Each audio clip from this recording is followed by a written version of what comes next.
Cash বন্ধুরা, cash. না না, ক্যাশ টাকা নয়, ক্যাশ মেমোরি। জানেন কি ক্যাশ মেমোরি কি জিনিস? ক্যাশ মেমোরি আপনার মোবাইলেও আছে, আপনার কম্পিউটারেও আছে, আপনার জীবনের অনেক ডিভাইসেই ক্যাশ মেমোরি আছে। ক্যাশ মেমোরি একটা মেমোরি, জাস্ট মেমোরি। ডিফারেন্স কি? নর্মাল মেমোরির থেকে ক্যাশ মেমোরির স্পিড বেশি এবং নর্মাল মেমোরির থেকে অনেক বেশি দামি। তার জন্য ক্যাশ মেমোরি খুব অল্প মাত্রায় ইউজ করা হয় কম্পিউটারে বা আপনার মোবাইলে। এর মূলত কাজটা হচ্ছে প্রসেসর, সেটা আপনার মোবাইলেই হোক বা কম্পিউটারে, প্রসেসর এবং মূল মেমোরির মধ্যে একটা মধ্যস্থতাকারীর কাজ করা।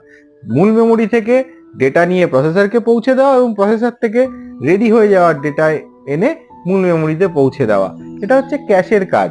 মানে ক্যাশের যত পরিমাণ বেশি হবে, ক্যাশ যত বেশি কোয়ান্টিটিতে থাকবে, যত হাই স্পিড হবে, তত আপনার ডিভাইসের পারফরমেন্স বাড়বে। এটা হচ্ছে ক্যাশ।